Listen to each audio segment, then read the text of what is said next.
Eden, Once Upon a Time in Hollywood, and The Command, all coming up next on the Blog Rundown.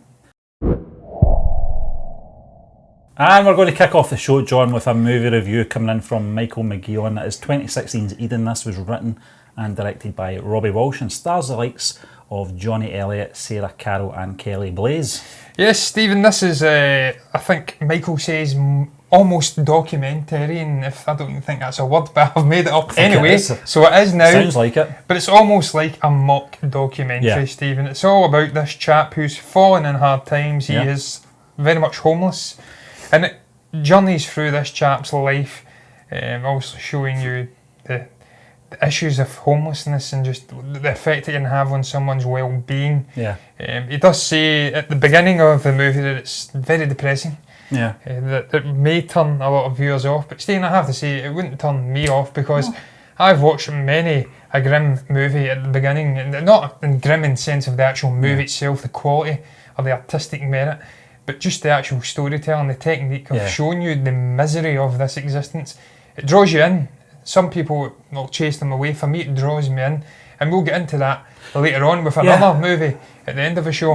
I'm get attracted to stories of hard luck and whatnot, and just seeing if they can bounce back and make something of it come the end. Also the character that is. So it's certainly not a movie to put me off. And I love the review, incidentally. Really director and writer Robbie Walsh actually made contact with ourselves. We did the review for Split as well. Philip covered that one. This time it's Michael.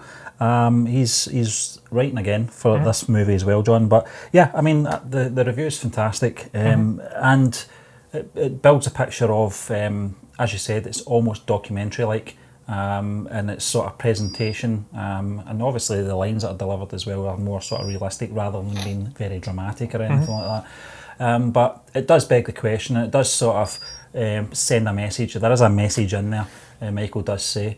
You do see that when you're sort of in the city centre and places like that, and you see, these poor people, out in the street and stuff like that. And I think we're all guilty of it, to be honest with you. We try and look away, and someone should do something about that. Nobody ever steps up. We look at the government to sort this out. We don't take it upon ourselves, because there's always a negative sort of reaction to that kind of sight in the city centre, John, where you think it's all self-inflicted, and it's not the case. Certainly in this review, Michael does go on to say that the man, I think his name is Adam, has fallen on hard times. He's lost his house, and it's all broken down on sort of the deconstruction of his previous life, and how it all came about to got to this point. So that's what I like about these type of films, that they start off with this assumption that they're just a layabout, a drunk or a junkie or whatever, and it's not always the case. There's misfortune, depression, redundancy, all these number of things. I'm not saying that's what happens in this film, but all these things can trigger, and your life could spiral downwards. So it seems to be well executed in this film. Yes, Stephen, it's always very difficult also to speak about a movie's artistic merits, or just what the directors try to accomplish within the story, if you haven't actually seen the movie, which is the case for both of us. So you'll have to forgive us if we are rambling a little bit here. But what I get from the review is exactly what you said, Stephen, touching upon the intricacies, the more obviously on the surface level for homelessness. You can look, as you did say, and think, well, it's just a layabout, guys, and not a wronging, if you'd like. But there's more to it usually. There's stories within each person who's homeless. There's family that are concerned about them, a greater story to be told in there, and this is what's happened here. And the actual main character, Stephen, played by, I believe, Jimmy Elliott, I think the chap's name is, Johnny Elliott, sorry. Adam, he seems like a very interesting character. Seems like he's tapped into this very, very nicely, just this concept of the generosity we see from homeless people 9 times out of 10. We've seen it from the clips on YouTube. There's obviously been viral clips of people who are rich holding money. Then you get the homeless person gets the money. They tend to share it with there's other a set up there to see how they would react, John. It's kind of part planned, but not on obviously their part. Obviously the set up of they acquiring the money or whatever. But I've seen them but they're very generous, Steve, and they'll often share the money out or gift to other people, so they've got a giving nature. Not everyone. No. Also, there'll be a few wrongings out there, certainly in Glasgow. But he seems to tap into that. We see various moments in the movie where he has shown generosity. He's given money to a woman he's briefly, obviously, known. He gives out food to other people and whatnot. So it's a very interesting character. As you did say, they're drip feeding his story out slowly throughout the movie. That's always a technique I like to see utilised in a movie where you, at the start, you meet this chap and then you slowly have his story unearthed as the plot moves further apace. Not got much more to add, Steve, because obviously I haven't seen the movie, other than it's always great to see lights being shone upon stories like this, more down to the earth, boots on the ground stories about people who are less well off. Certainly in today's society where you have austerity and whatnot, apparently it's over. I don't believe it. That's a lot of shite from Sahid Javid. It's electioneering, but we're not getting to that. No. But austerity is not over. The Tories have absolutely ravished whole swathes of the working class, and there's more and more people having to go to food banks and they're on their knees, homeless. So more than ever, this story has to get out there and show that there is light perhaps at the end of the tunnel for these people. Not that they'll be able to see it, Stephen, if they're actually homeless, without laughing. I think know that's the not point funny. of the Adam character, John. He's the thing that keeps him going is his good nature, you know, his generosity. You know, I think Michael mentions in the review that, you know, he shares his sandwich with one of his, you know, homeless friends. He shares money with a girl as well that needs it more than him. So I think that's what keeps him going. It's not falling to the dark side, you know, on hard times. And it's a film I probably have to try and catch. I'll probably have to maybe contact Robbie and see if he can, share the link again, because it is something that does intrigue me. Yeah, Stephen, the final thing I'll add is just what you touched upon as well, and what Michael's obviously touched upon in review about the very realistic dialogue and the performances themselves. It could almost be real. You wouldn't be surprised, he says, if the actual Adam character, person playing him, had perhaps dabbled with homelessness at some point, such as the obviously authenticity of the performance. The dialogue you tend to find in these smaller made movies, Stephen, with modest budgets, that they do tend to nail those little things, and it shows that there can be great films unearthed out of essentially nothing. If you've got that passion within you and it's close to your heart, the story, then I've seen Chris Stuckman speak about it. If it's something you can make achievable within your budget, then 9 times out of 10 you will craft an interesting story that will allure some people. So look, not much more to add, not seen it, but it sounds very interesting. It's a great review. I'll finish on just something else Michael did say, John. He does believe that perhaps maybe Robbie, or the actor that's playing Adam, has probably been that close to being in that situation. It's like Ricky Gervais once said, write what you know. So it would make sense for maybe that being an experience of either the writer or the actor. But we'll move on, John. Good review there, Michael, and we'll move on to our next review coming in from The Movie Couple. This is 2019's Once Upon a Time in Hollywood, and this is directed by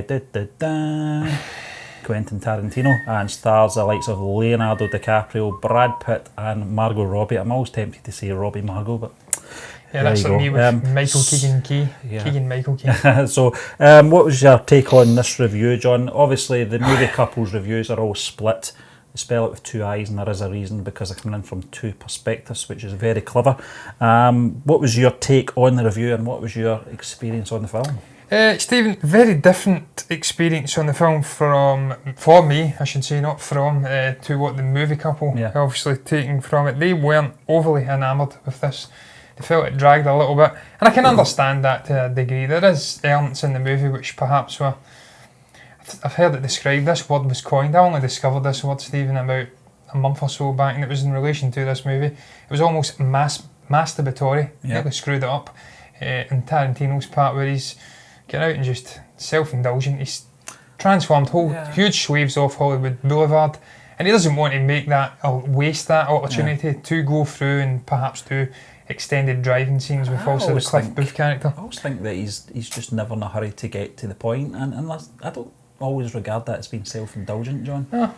No, not at all, Stephen. That's his prerogative, it's his story. And what I took from the movie itself, Stephen, was it was harkening back to his youth, growing up in the 1969 or the 1960s Hollywood.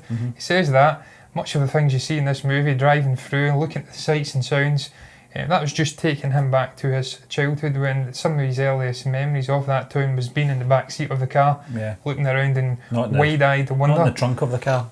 The trunk of the car. Yeah, Stephen, it is. But look, the one thing they do take from it is the great performances from Brad Pitt and Leonardo DiCaprio, and I have to echo those sentiments. I thought the two of them were absolutely incredible as Cliff Booth and Rick Dalton. Rick Dalton in particular was just a fascinating character study of this chap who's just not come to terms with what's happening in the movie industry around him.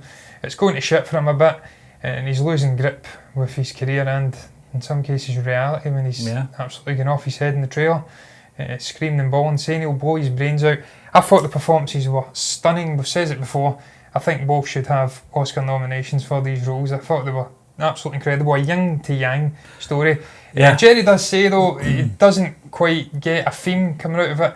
And there isn't really a story in here. There's no real plot, Stephen. It's just following these two guys and how they're handling with the changing times. That's Tarantino all over. Look at the plot for Pulp Fiction. It's a very mundane day of delivering what I can only assume is gold to their boss. And it's all over the place, and that takes me into the next bit, Stephen. But if I was to say one thing about the themes, the one theme I got was that no matter how much success and how much money you may have, it doesn't always equal happiness in terms of mentally. Because Rick Dalton is not a happy chap, and Cliff is nothing. No, exactly. And he's very happy and chilled. And he's very content in his life, John. But one of the things that I didn't expect, and I probably should have, because it was very obvious in the trailers, was Margot Robbie's performance in this. And her sort of contribution, or I should say her character's contribution to the film, was very segmented in a way that it was almost like another story, away from the two guys. There was very little interaction with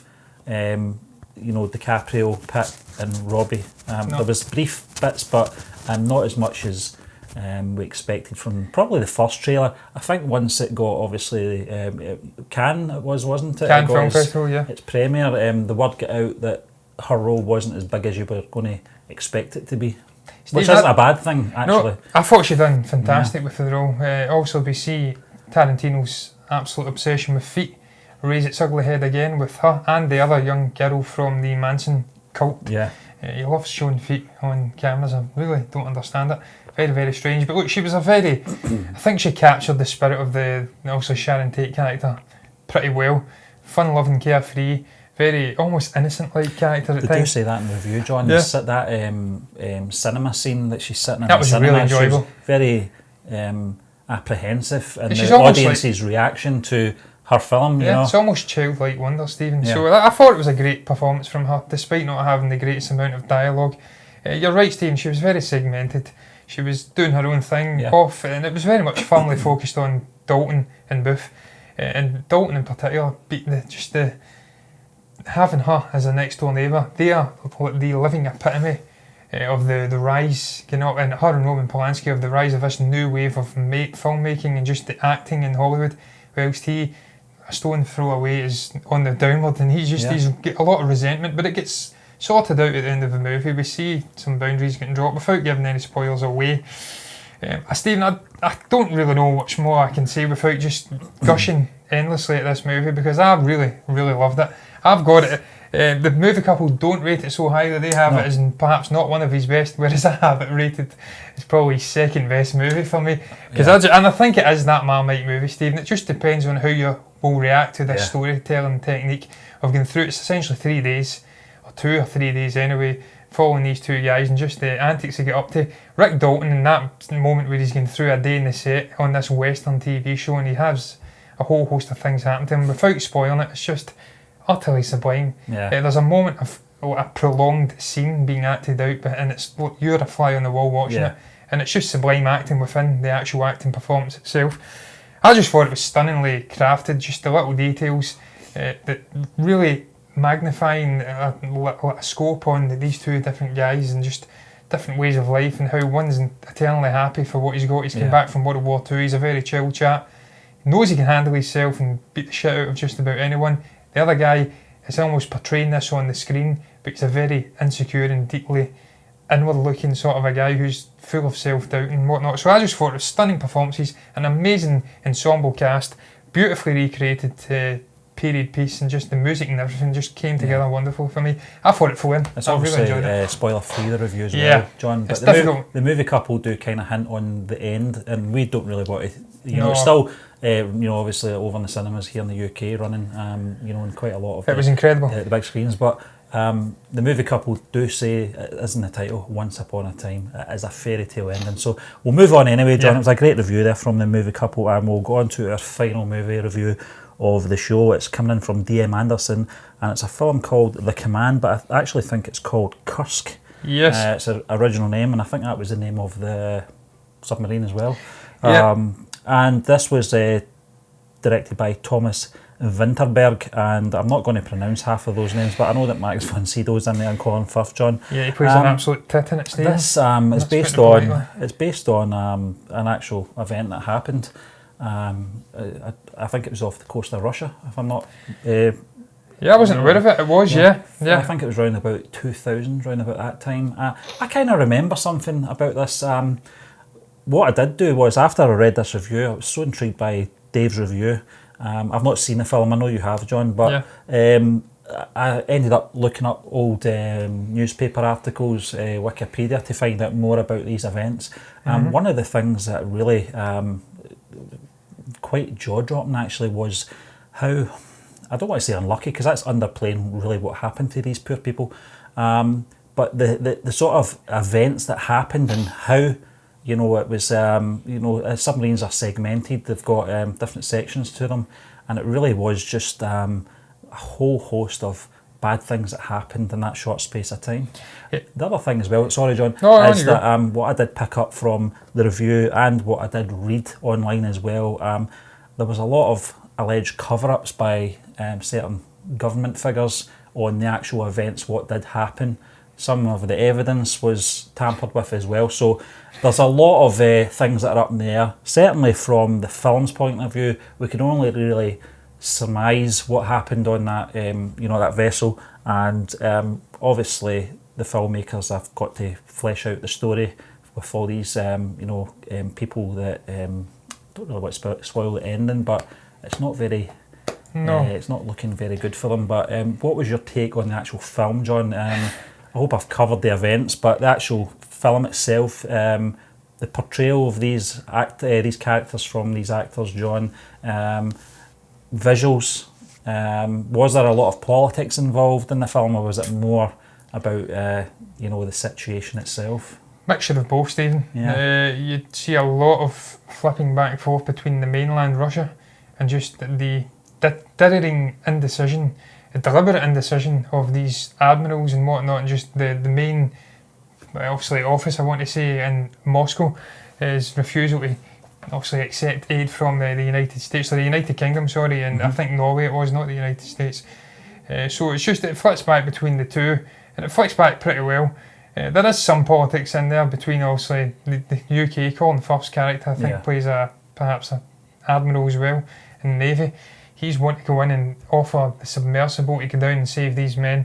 And there's residual sort of a distrust and hatred from the Cold War, which is not long finished, and they just don't want to accept it. So there's some minor politics at play there, but in the most part, it really focuses on the families of the men who are trapped, how it's the grief and the distraught over what's happening.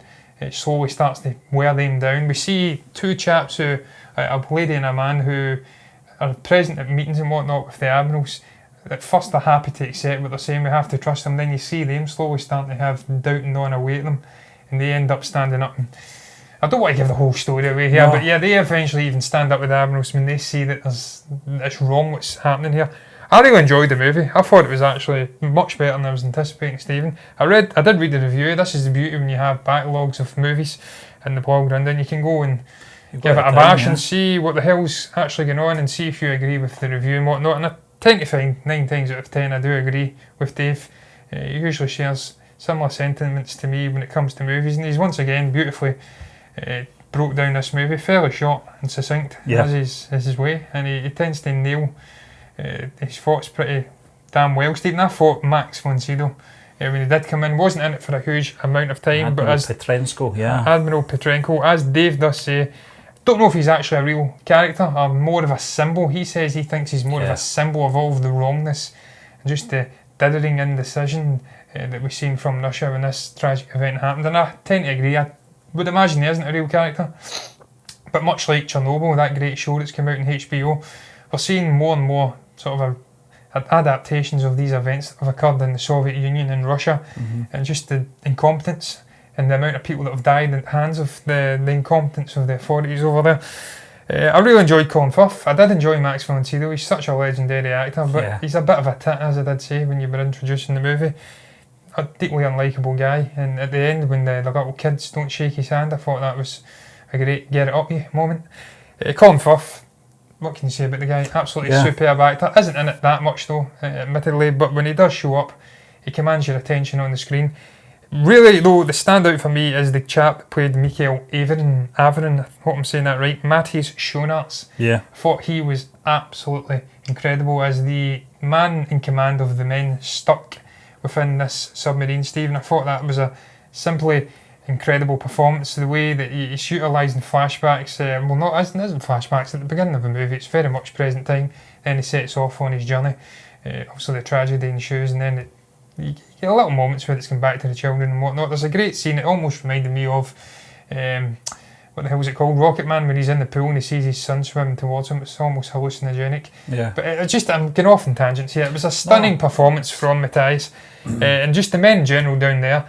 The guy that played the interrogator, the SS Gestapo chap in Inglourious Basterds, is in this movie as well. Oh, right, the guy says he is clearly Captain Hamburg or something like that. I'm paraphrasing heavily. That little annoying bitch that gets shot by obviously Michael Fassbender's character. He's in there. Yeah. And just the men in general and the submarine are very, very good.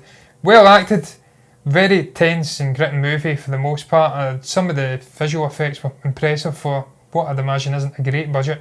The explosion sequence took me by surprise. Some of the violence in general from these explosions. Yeah, because it was like 3 different sort of disasters, rolled into one. And it perfectly captured it. Which really shocked me when I read the details of this event, because it explodes. Obviously, from a film point of view, you've really got to make a lot of it up, because I'm going to say a spoiler here, John, because it only makes sense if I say it.